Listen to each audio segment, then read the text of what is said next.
মেয়ে হয়ে জন্ম নেওয়া নয় তো এত সোজা।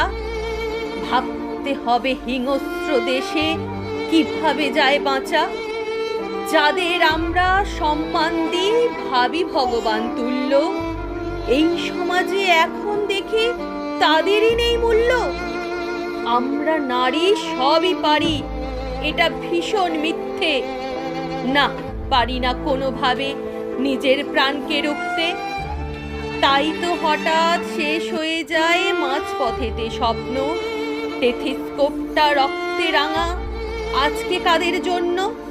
প্রতিবারই প্রতিবাদের ঝড় তো ওঠে, তবে আদিও কি পিচাসের দল শাস্তিটুকু পাবে?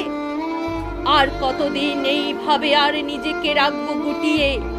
কতদিন ওই ছিন্ন দেহ মাটিতে থাকবে লুটিয়ে? অপরাধীরা গা লুকিয়ে বেশ তো দেখছো মজা। হোক প্রতিবাদ এবার, তবে পেতেই হবে সাজা।